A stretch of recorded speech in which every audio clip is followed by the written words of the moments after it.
Good morning, here's Kramer's Corner with the daily technical update. It is Thursday the 28th of September.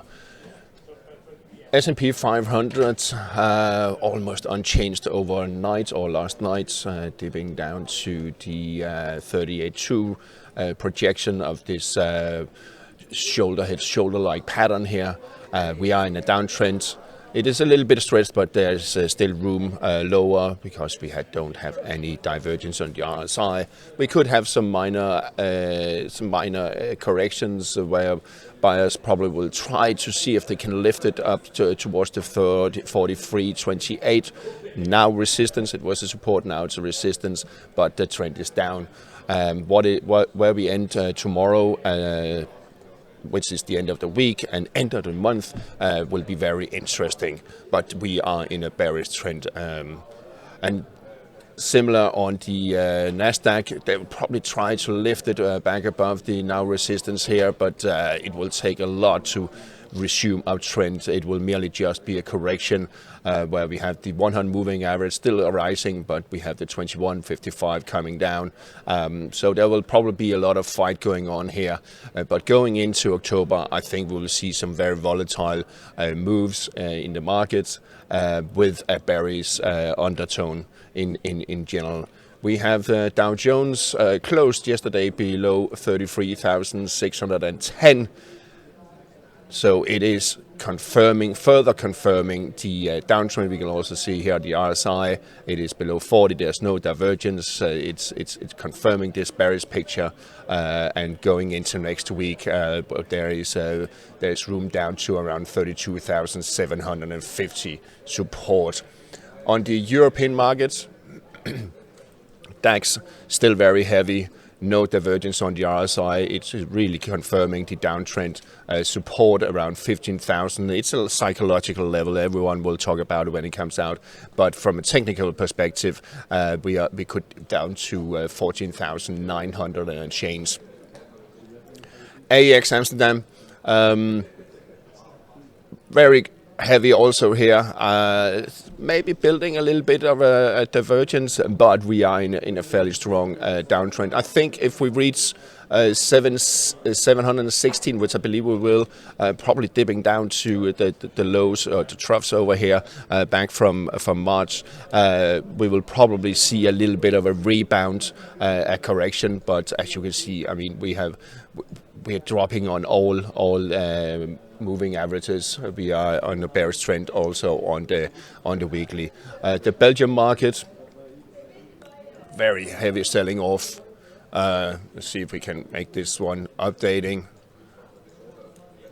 Hang on.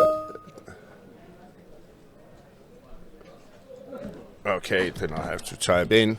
Sorry about that. Was a little bit stuck there. Okay, so we have in a bearish trend, we are towards the low levels here, and let's just have a look at that. Around 34.50s level, very heavy at the moment. Do expect some minor rebounds where we'll try to get back above here, but it will just be a correction in a downtrend, really. CAC 40. Testing this support area here between 7,050 and 7,082, really dancing around this spot here, still holding on a little bit. So it is not the weakest of them all, but actually it is the strongest looking.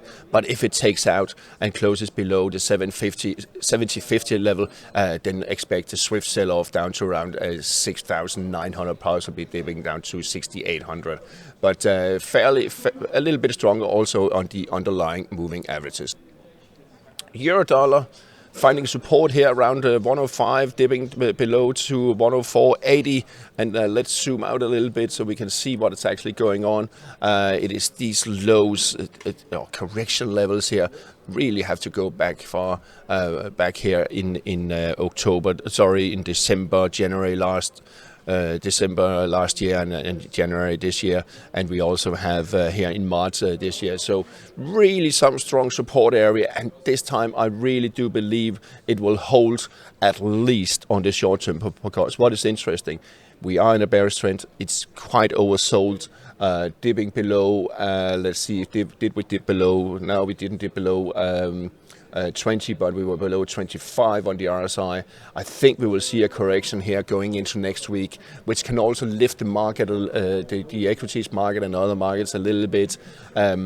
I think we could move up to around possibly 106 and a change up around 106 and a half, maybe a little bit higher, maybe testing the upper falling trend line here. But as you can see, 55, 100 moving and 200 moving averages are all declining, and they will form a bearish engulfing, death cross here in a couple of days going into next week. So really bad for euro dollar if you are on the wrong side of it at the moment. Where will it close the end of the week? Will also the our weekly RSI close below the 40 level, which is, it seems like, but we still have 2 trading days remaining. So really interesting. Euro sterling got rejected at the 87. Bears are trying to push it back below here, or back towards the upper falling trend line. If we close below the falling trend line, then we have a new situation, and then it will say then we are in a range between 85 and 87. But there's still potential up to 88 going into mid-October or something like that. This could just be short-term correction, but still, I will wait until we see a break above or close above the 87 level. So fairly strong resistance also with 200 moving average coming down. Cable. Maybe we'll have a little bit of a correction here. We have, I think we'll just remove this one for a minute. So what we actually have is very rare to see a bullish engulfing candle if it materializes. It's not there yet. We need the close of the day. But you can see here also that the RSI is breaking above its falling trend line. Maybe we could have a correction up to a 123, possibly a 124 before the next wave lower. Here we also have 55, 100 moving average declining, and we have the 200 flat, and it will slowly start declining the more days we are trading below the 200. So there, it looks fairly heavy, but a bit of a correction should be expected. Dollar yen slowly tripping higher, reached the 176.4 projection. I think we will have a test at the 150. And we are very close to that. There's still divergence on the RSI, so maybe we're also in for correction. Maybe we'll shoot up a little bit. The trend is still up.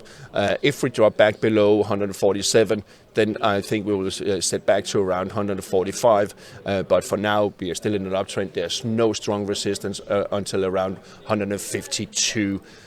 Euro yen still in this range, so keep an eye on that, 156, 159, 75. Aussie yen, still struggling for the 95, 85, trying maybe again in a couple of days' time. Sterling yen, still heavy, but the 180.20 level here is holding on. We have the 100 moving average. We also have the cloud giving some support, so a little bit of range bound there, it seems. Aussie dollar has resumed downtrend after closing below 63, 65. And I think we will see lower levels towards the 61.85 here in coming days. The dollar index broke above its resistance at 105.80, shoot up to 176.4 projection at 106.37. Maybe we'll have a little bit of pause, but it has cancelled its divergence, so we can remove this one. It is above this dashed line here, and there's not really much resistance until around 107.90. But again, also quite stressed, but there's a further upside potential. Gold is quite interesting, testing the 1870 level that's going all the way back to around here. It's not the strongest support really, but it seems to be interesting. If we do also look at the RSI several times when it's reached around this level here, let's see if we can hit it. Yes, around 30 on the RSI, and maybe we should just do days. Yeah, so get a bigger picture of it. So every time it's reached the 30 on the RSI, it has It has bounced, and I think we will see that also this time around on gold, bouncing back towards the 1900. However, if it closes below 1870, breaks below there, then we'll look at 1800, which is a stronger support level. What is interesting is that we are currently trading around the we have broken bearish on the gold for the moment, but the RSI is currently not in a bearish sentiment. It's still in a bullish sentiment, so there's a little bit of a support there. Silver lower again at 22.30, a little bit of support, but the key one will be down here around 20.15. And will it actually close the week below the lower rising trend line? But as you can see here, 22.15, if it closes below that and below the weekly cloud, then it can really become ugly for silver. That could sell off down to around 20. Copper also interesting, a lot of interesting moves. Bouncing from the 362.70 support once again. Really a key level to look out for. If it closes below, then 356, 355 is in danger, and it looks a little bit similar to silver with this key support around there, 355, 356.